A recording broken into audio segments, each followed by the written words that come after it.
Приветствую тебя, пустынный уголок, приют спокойствия, трудов и вдохновения. Михайловская.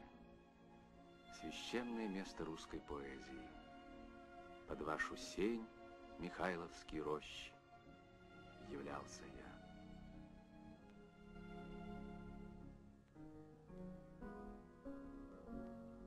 Здесь все связано с именем Пушкина. Здесь были написаны главы Евгения Онегина, Бориса Годунова, многие шедевры пушкинской лирики.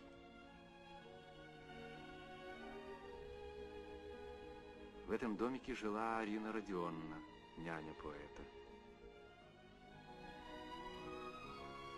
Тригорская, имение Осиповой, которая послужила поэту прообразом дома Лариных.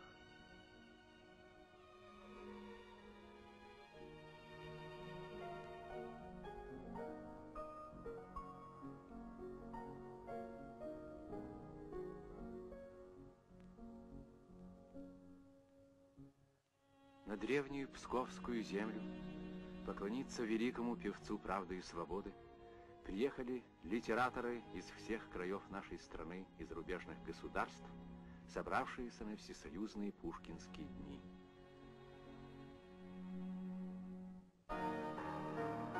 Поэт Василий Федоров,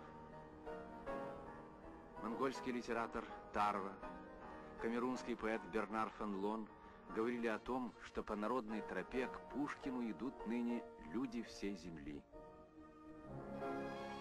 Третий всесоюзный пушкинский праздник поэзии, совпавший со 170-летней годовщиной со дня рождения поэта, закончился в Москве торжественным вечером.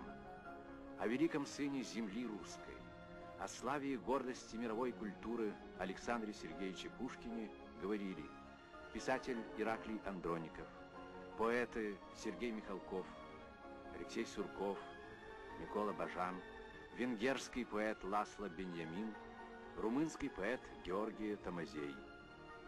Пройдут тысячелетия, но поэзия Пушкина останется в сердцах людей. И долго буду тем любезен я народу, что чувства добрые я лирой пробуждал.